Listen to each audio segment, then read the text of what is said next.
بھائی جیسے اس محرم کے مہینے میں جو روزہ رکھنا تھا روزہ تو رکھیں گے نہیں.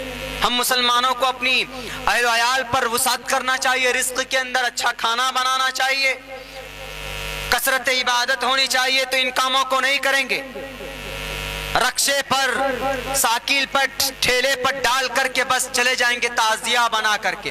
اب بتائیے اگر کوئی آدمی تعزیہ بناتا ہے, اس کے ارد گرد چکر لگاتا ہے, تو کیا فرق رہ گیا ایک مورتی پوجنے والے کے بیچ میں اور ایک تعزیے کے پیچھے چکر لگانے والے میں؟ What is different? What is different between both person and who is running around the تعزیہ؟ گھوڑا گھاٹ کیا فرق ہے؟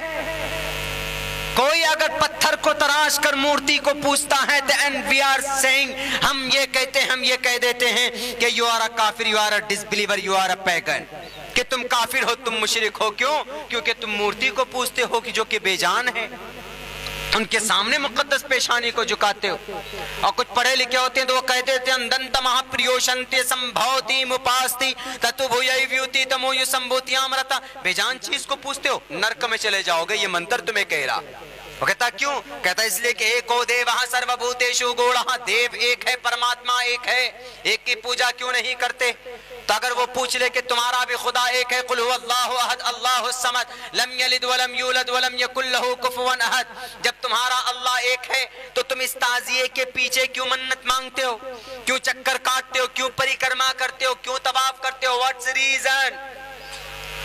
ان اللہ علی کل شیء قدیر, دیو مہان بسر دیامان وہ اللہ ہے.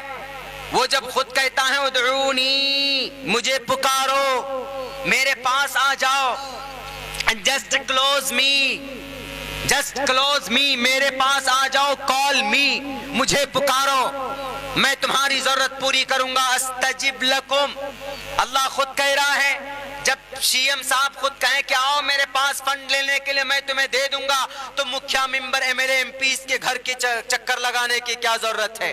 ایسے ہی جب اللہ خود کہتا ہے کہ we are giving you, I am giving you definitely with myself, میں خود تمہیں دینا چاہتا ہوں, میں دینے والا ہوں, تو تم کسی اور کو بیچ میں واسطہ بنا کر کیوں لاتے ہو؟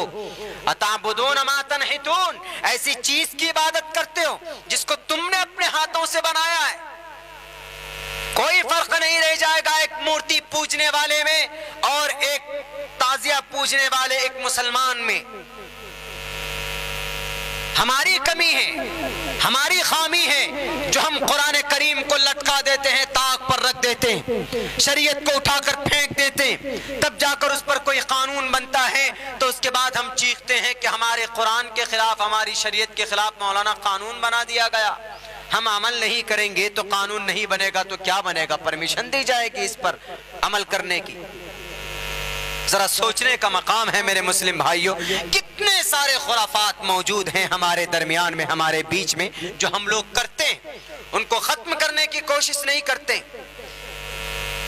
حضرت حسین کے نام پر اگر یہ کیا جاتا ہے تو حضرت حسین اس وقت کے سن 660 ہجری کے اندر اس وقت کا ایک ظالم فاسق اور ایک فاجر بادشاہ تھا جو وراجمان ہوا تھا.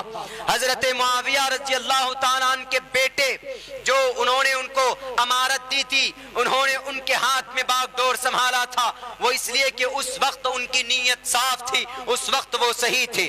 لیکن جب حکومت آ جاتی ہے, جب ہاتھ میں پیسے آ جاتے ہیں, جب پاور ہاتھ میں آ جاتا ہے, تو اس وقت پھر آدمی نشے میں دھت ہو جاتا ہے, ظلم و ستم کرتا ہے, لوگوں کو پریشان کرتا ہے. وہی ہوا یزید کے ساتھ. ان کے ہاتھ میں جب حکومت آ گئی, ان کے ہاتھ میں جب پردھان منتری کا سرٹیفکیٹ دے دیا گیا, نشے کے اندر چور ہو گیا, طاقت کے نشے میں.